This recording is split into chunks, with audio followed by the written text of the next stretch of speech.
Okay, so we are back, and so today we're looking at the academic calendars, and so basically we're going to look at how to set up the calendars within the school.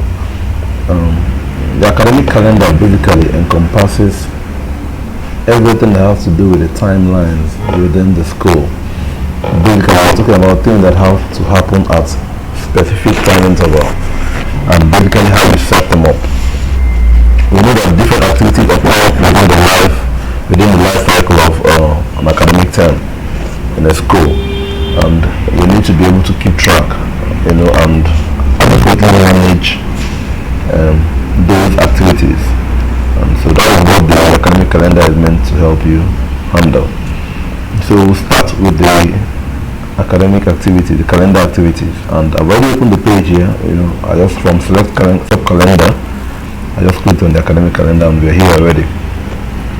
And so now this page is used to manage, or is used to define the activities, the typically the daily or the periodic activities within the school. So when we get into the system itself, when we begin to use this information, we find that we have a structure we call the academic timetable. And the academic timetable is supposed to be the normal weekly timetable, either the lecture schedule for the week. We have mathematics from 8 a.m. to 9 a.m., maybe English from 10 a.m. to 12 p.m. and all of that. That is defined as the academic timetable. Then we have the academic calendar, which can be set up, and this is supposed to capture the activities within the academic session of that school. So if, for example, the school says, okay, we'll have an end of year party on the 20th of December, or we're going to have a picnic on maybe the 3rd of March. So all those different activities can be captured using the academic calendar and the academic timetable. But first we need to define those activities, and that is what we're supposed to do here, and that is what this particular screen allows us to do. And it's a very basic screen, similar to what we've been doing all along. So you can insert a new record, you can give a code. So let's create a new activity called picnic. Let's call it PC, and they call it picnic. And then now this can, like I mentioned earlier, it can be a timetable and calendar. It's important to know the difference. Timetables are typically activities that occur weekly. So for example, in schools typically have assemblies in the morning. So that could fall under a timetable because it occurs on a regular basis. They have lectures, they have breaks daily, they have different activities that occur on a day-to-day basis. So this will fall under the category of timetable. While, like I mentioned earlier, activities that are more periodic, maybe once a year, maybe twice or 3 times a year, those ones will become more of calendars. So right now, this is a picnic. We know the picnic is not something you do every day, so this is a periodic activity, so most likely put it as a calendar. And then you can put a color code. So the color code essentially is to help us identify that activity when we begin to look at it from a calendar. And so we can choose a color from here, one of the defined colors. Once you put it there, then we say active, of course. And then does it require a course? Is it a course-related activity? Really not. It's just a fun and game activity. So we're good. Also, you can create as many of these activities as we need, and once you're done, you always remember to save. And once you're saved, the data is there. So, but now that having been said and done, I will take us to academic terms. So, like I mentioned earlier, this application, the LI School Management application, can be used for both for institutions of any capacity, whether primary, secondary, or even tertiary institutions. And there are many differences. For example, a tertiary institution, you typically have the concept of semesters. They're the same thing. You have an academic semester or an academic term. When we're talking about secondary and primary schools, it's an academic term. When we're talking about university or college of education, it becomes a semester. Set up the session, the term. Ordinarily, this would have been done, for you at setup. However, like I mentioned, if there are specific requirements, either naming conventions or whatever that are specific to you, you can always come and edit them. And so this is the very basic screen, similar to what we've seen in other pages.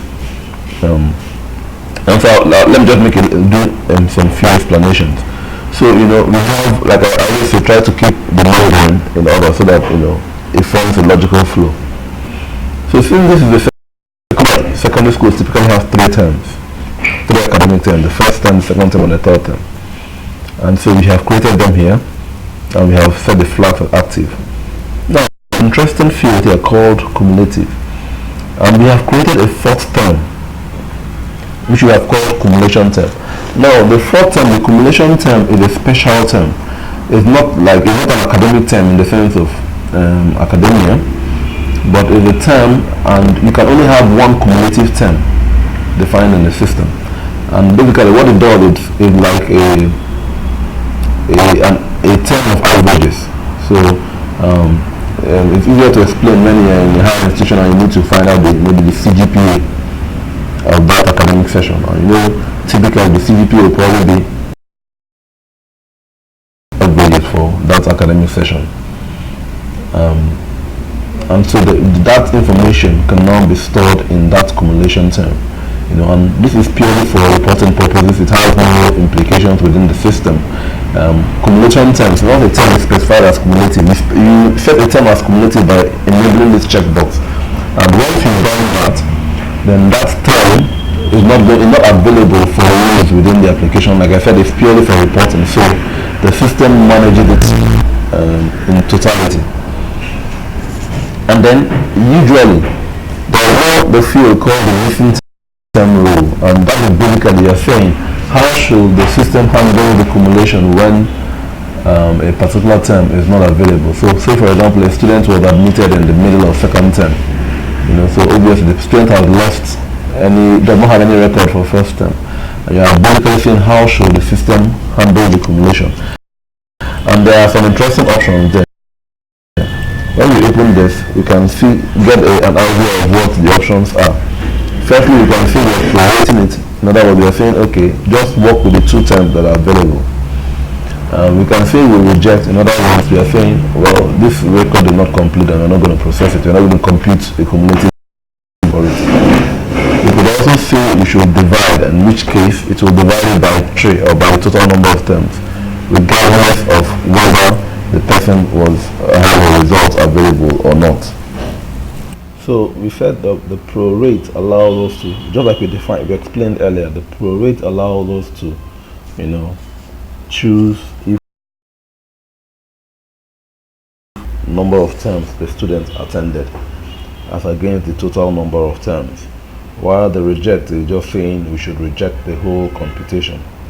And then divide means we divide it regardless of whether the students attended that term or not. Yeah, so that is that for it. Yeah, so now that we've talked about terms, we will now talk about academic sessions. Now, the academic session represents the academic year in the school. So the system administrator will be expected and required to come every new academic session to create the entry for that new academic session. So for every new academic session you're expected to come and capture the entry there. So you have 2020, when you're in 2021 you're expected to come and fill in on a yearly basis basically. And that is a very basic process. The first step is to just enter the year. Say for example we want to capture 2021. Now you can do this in advance, depending on your preference, but it's usually advisable that this is not done in advance so that data is not captured into a session that has not yet been started. So we can do this and then we save it, and then the record is saved. So now that is for setting up academic session and academic terms. But there is still something left. We have created the academic terms, we have created the academic sessions. We must now tie them together because Every session has a specific and a unique date, and like I said, this is the job of the administrator. This is something they are supposed to be doing on a yearly basis. By the time we begin to go into the system, we find out that there is a whole transaction page dedicated to managing the academic session and term. So we need to do this session term setup. And basically what we are doing there is we are saying this is the academic calendar of that school. In other words, this is when the first term will start for the 2020 session, and this is when the second term will start for 2020 session. And you have to do it for all the years. So for 2019 you have to set it up, for 2020, 2021, and so on and so forth. And remember the academic schools we talked about in a previous video. You have to set up these calendars on a school by school basis. Yeah, and this allows us to have different schools with different academic calendars. That's basically what it allows us to do. So from here we select the academic school. Remember what I talked about the academic school. The academic school represents a geographical location. It's different from the faculty. Remember that, like I talked about, the faculty and then the department. Yeah, so right now we are talking about the highest level, which is the academic school. So here we select the school, and then we now select the session we want to work on. Typically in 2020 session. And when we select, now you can see this is where it begins to get interesting. So those terms that we had predefined earlier on, we can set them up here. First term, second term, and third term. And after that, we now put the date. Now, the resumption date is the date that term starts. Now, the closing date is the date at which that term ends academically. But that is basically that is equivalent to saying the day in which the holiday starts. That is not the full end of the term. The end of the term must lap in with the next resumption term. In other words, at the end of the term is called the day before the next resumption. And so basically you are saying this is the end of the term. Most likely this is the weekend, and that is why the next term starts just following it, 23rd of December. So it means that the academic calendar that school is going to resume on the 23rd of, and the second term is going to resume on the 23rd of December, and the first term is going to end on the 20th of December. The holiday could have started earlier. This is purely dependent on, and that is why it is going to vary by location, by many factors: school, geographic location, policy, government policy, and all that. They are going to drive the values here, and that is why you have to define it at the school level, because the school represents, or the school is supposed to encompass all the specific geographical and regional requirements of the location where it is situated. And so that basically, and like I said, this has to be done by the administrator every year. And in fact, it's so important that if it has not been done, then no data can be captured. And if it has been done improperly, have just created a ton of problems, because the information here is used across the system. It's about a single most important piece of information in the system, the academic session and term. So you must make sure that no mistakes are made. If you made a mistake before the session term is being used, you can correct it. But the moment data has been entered on that academic session and term, the system will refuse you from making any adjustment, which means that you've basically created a whole ton of problems, because the only way you probably be able to now effect a change is if you go and remove all the entries that have been tied to the academic session. So you can already see where this is going.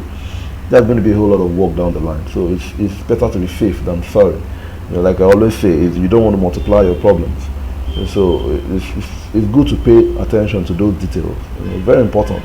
The academic session term setup, like I said, is one of the most important configurations that you have to do, and you have to do it right. In other words, you must get the date must be accurate. Otherwise, you unleash hell upon yourself. Yeah. So that being said, so now that we've we're now going to more relevant details. Now we'll talk of in the previous slide we had talked about payment setup, and we talked in that slide, in that training, we mentioned that the payment setup constitutes of payment types, And I mentioned that the payment type represents a unit that can be paid for, a unit of item that can be paid for. So a checklist type represents the general expectation for an activity. Just like a lot of us are familiar with the term clearance. When you are trying to get into a school, there are certain expectations. You're supposed to have you need to come with your results, come with your medical tests, come with your school fees, and all those things. All those things will constitute what we call a checklist. And basically what this means is these are the things that are required by that student to be able to process that activity that has been defined. The system comes with a set of, so let me close these pages. The system comes with a set of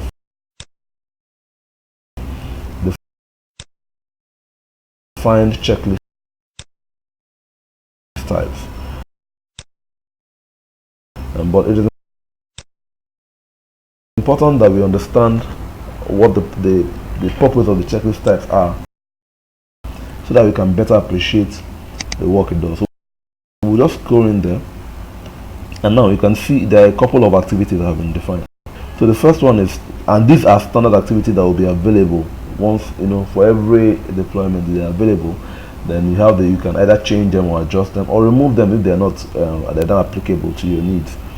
And so we have the student admission, and this one is used to bring, these are the checklists, these are basically saying these are the expectations you need of a student that is coming into the school. Then we have the promotion, these are the expectations required of a student that is going to be promoted into another class. Then we have graduation, this is the expectations of students that are going to be leaving the school. And then we have the change of school or department, this is the expectations of people that are maybe moving from one department to another department. Then this is the academic session. I think basically for every academic session, these are the expectations that are required. Same thing with academic term. And then the external examination. So if you're preparing for an external, if the school is providing an external examination, say maybe the West African Examination Council, the National Examination Council, whatever it is, what are the expectations of the students that are going to write that exam? Yeah. Same thing with internal examination. So like I said, this is a very flexible entry, and you can define as many of it as you need as applies to the specific situation. But I want to go on to explain the period validity, and basically it's interesting. So let's go in here so we can look at the options. Now there are a few options there. We have basically three, and I'll take time to explain it. We are saying the first one is academic term period. Then the second one is academic session, and the third one is only once. So we are saying, so let's look at student admission. We know that a student is only admitted once into a school. And in other words, so basically we are saying that checklist can only be performed once per student. And that's why we have set the period validity to once. And what this does is that when we begin to do the data capturing, the system is going to enforce that rule. So the moment you have set it to once and you are trying to capture student admission for a student a second time, the system is going to reject that entry, telling you that rule only applies once.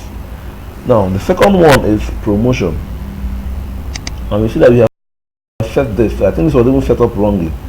Promotion should be once an academic session, so it shouldn't be an academic term period. It should be academic session because it is done once a session. Now same thing with graduation. Graduation is done only once. You only graduate from a school once. Then this now is a change of department. So the idea is that you cannot change more than one department in an academic session. Then so I guess by now you get the general idea. So let me save this. By now you get the general idea. Okay, so now see something interesting happen, and it's important that we pay attention to it. You see, I tried to change this, and the system rejected that change. And that is basically because that field can no longer be changed once it has been saved. Because it will have been used, it may have been used, and if it has been used, the system has already enforced the rules. And so, basically changing it will probably break the rules. So the safest thing to do is to delete it and create it afresh. Now that the caveat there, you can only delete if there are no entries, and that's what the system is trying to enforce. The system is basically trying to force you to do a delete, and forcing you to do a delete now requires that you make sure that there are no records that have been tied to it. So basically, it's pushing the responsibility of checkmating that constraint back to you. Yeah, because the system cannot really break its own rules, and so it's not left for you to. So the expectation is that if, for example, you have maybe perhaps you created a checklist using the promotions, and you realize that there was an error, maybe you captured the period validity wrongly, you will now have to go around the system and remove all the checklists that you have tied to that particular checklist type, in this case promotion. You have to delete them all first before you can now come here to delete this one. So when I delete this and save, now you can see the problem the system. So this is a typical example of the error the system is giving me now, and it's telling me that the academic checklist type with this particular key is currently being used by records of entity academic checklist definitions. Yeah, so well, good enough. This is still something that we can salvage. It's not this checklist definition. If we are going to come to it, is not the major error we are looking for. So we can go there. We can open. So checklist definitions are there are extensions of the checklist types. So we'll come back to this. I'll keep this page open so we can talk a little more. Before I'm trying to keep the flow logical so that we don't get confused.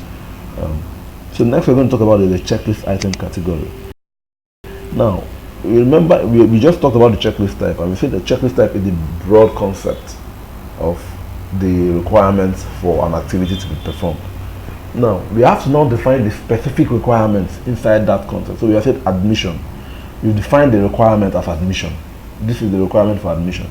Now we need to capture what are the items within that requirement. What are the things that we need? And the category is just basically allowing us to group those items in a logical sequence. And so that right now we have three categories. It's either uniforms or books or fees. Yeah, we don't need to pay attention to the function type. The function type, the function routine is basically an extension point if we need to perform certain processes for that. But for now, for the purpose of for all intents and purposes, for most intents and purposes, it's not required knowledge. So after we set up the item category, we now have to go and set up the checklist items. Like I mentioned, these are now going to be the items within that checklist type that we're defining. And we'll see how this all begins to tie together when we begin to look at checklist item definition, checklist definitions, which we are coming to shortly.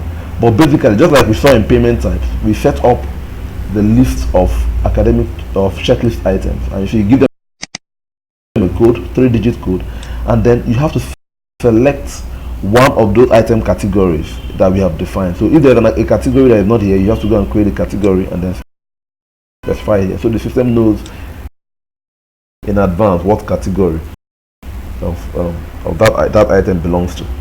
Now once we've done all this, we can now go into checklist definitions. And you see, to set up the checklist definition, we have to select the checklist type first. So now we will select that promotion which we are trying to remove, so we can also remove it in the process. But I also use it to explain. And now we can see that for promotion, these are all the items that we have defined under promotion. That we're saying basically that anybody that needs to be promoted has to bring in one or more of or any of these. So basically, these are the exhaustive list of items that apply to promotions. And it begins to get interesting because we are saying that these items have unique properties. These are the checklist items we had defined before. Now we are tying them. We've tied them basically. And to tie them is very simple. You can click on it, create. When you create, you'll be taken to a screen where you can select the specific checklist item you're trying to add. Say for example, you're doing drawing workbook, and then you now have the option of tying a payment type. So if for example you are picking a checklist item, say it's important that we do not confuse checklist items with payment types. Yeah, they are two separate concepts, even though they might sometimes look similar, but they are totally two different concepts. However, the checklist items make use of the payment type. So a checklist item may or may not be payable. So if, for example, a checklist item represents a medical report or a statement of results or something, that is not an item that the student has to pay for. This is just purely a requirement, and in that case, you will not need to set up a payment type. However, there are cases whereby you need to set up a payment type to attach to that checklist item. For example, if the checklist item is say uniform or even school fees, just like we saw in the screen, in the earlier screen, school fees or tuition fees or stationery, these are checklist items that are expected of the student that is being promoted. But at the same time, these are things that the students may or may not pay for. And so that is why we have to set up. So if you can now choose the particular payment type that applies. So right now, because we are looking at drawing for workbook, we could see if we have a payment type here for workbook. Yeah, we have workbook primary 2. So I think we can so you can pick drawing for workbook primary 2. Yeah, so remember that we had done in one of the earlier videos, we have talked about payment type definitions. That is where we've tied the price. So right now we don't need to set the price. The system automatically, using the date, effective date, is able to tell what the exact price for that payment type is and basically tie it to the checklist type. Now you can now set whether this checklist type is mandatory or not. Now this is a very important flag, because two things will happen. When we get into, and we'll see that when we begin to look at the checklist, in details, proper checklist, we begin to look at checklist in details and payments, student payments generally, and we'll begin to see how this tie together.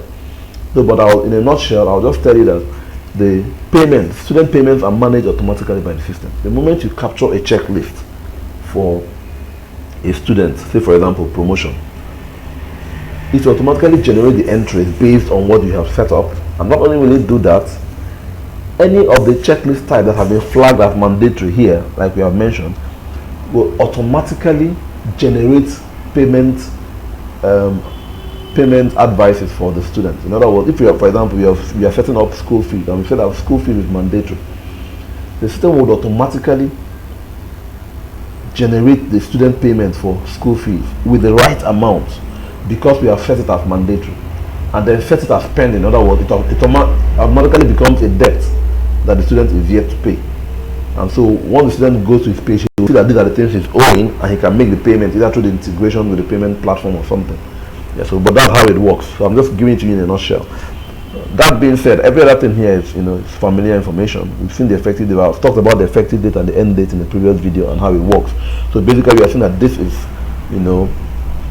when this record becomes valid. If tomorrow in future maybe we need to change the payment type, we do not recommend that you come and change it here physically. We recommend that you do a copy, just like we saw in other videos. You do a copy and then set a new date. Very important. Set the new date to the current date you want to start from. Then you can now comfortably add and set up the correct payment type. Yeah, so once that is done, so you can see that we have already set it up here. And so this is the dilemma we are in now, because remember earlier on we were trying to delete that particular checklist type. We are trying to basically not delete in the sense of delete, but we wanted to delete it and then change the academic session. But that would be very difficult for us to do now, because we have so much data that have been tied to it, and for that to work, you need to have to go and manually remove each of these one by one. Until I have finished or exhaustively removed them before I can now go and remove those other items. So I think I'll let that pass. For the purpose of this training, this is just information. Yeah, but at least I think we get the idea in that concept. Yeah, so we've talked about checklist definitions. We've covered every other thing. Now we now want to tie all this together. So we've defined. So remember in the previous video we talked of payment types. I've now shown you how to set up your checklist types, checklist items, and how they all tie together. So we now see how the checklist type ties to the checklist item, which also ties to the payment type we had defined earlier. So basically we are beginning to pull the whole system together into a logical flow. Now this is where everything begins to add up. That is the academic position rule. So I'll open that. As usual, we select the school, which is the faculty.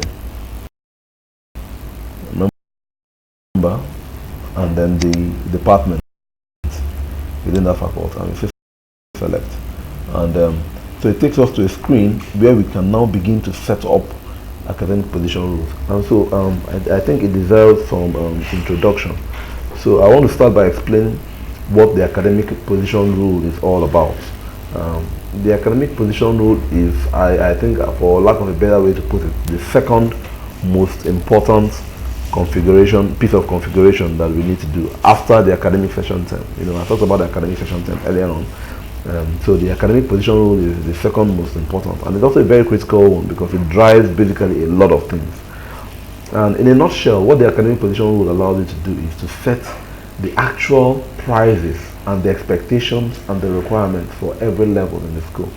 So we are saying that basically in many schools, someone entering primary 1, the school fees you probably have to pay will be different from someone in primary 2 or primary 3 or primary 4, and so on and so forth.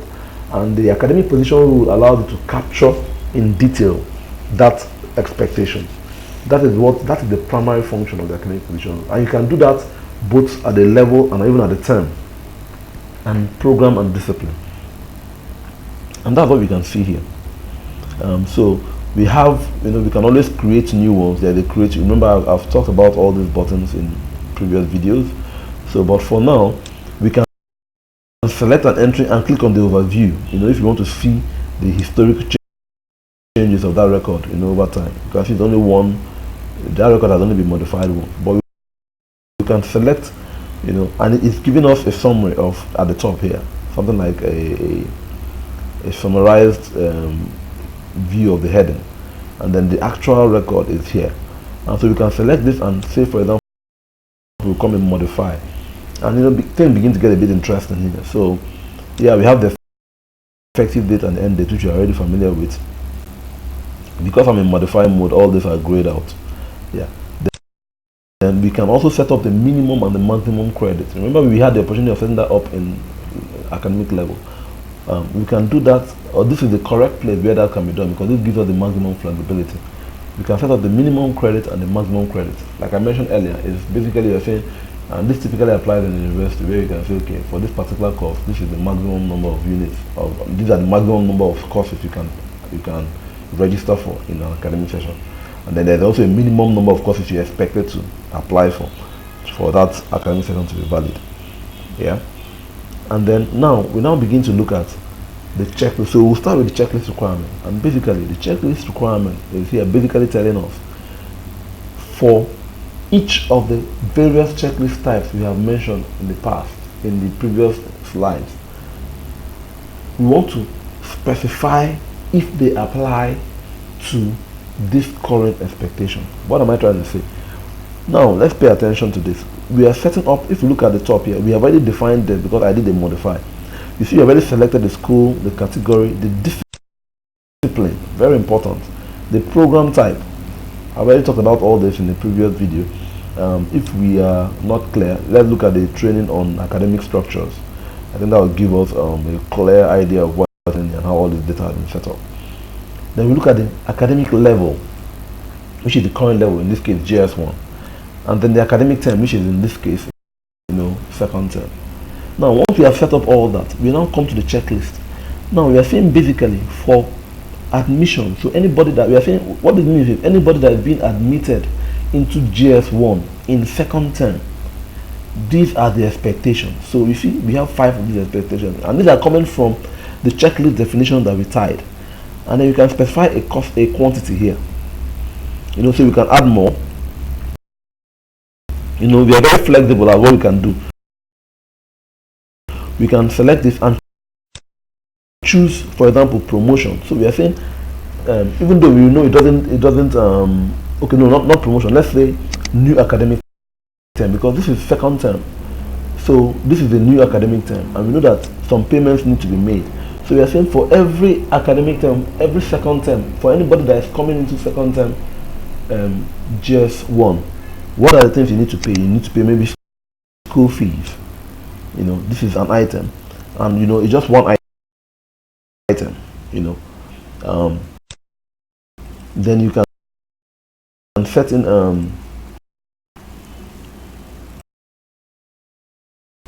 uh,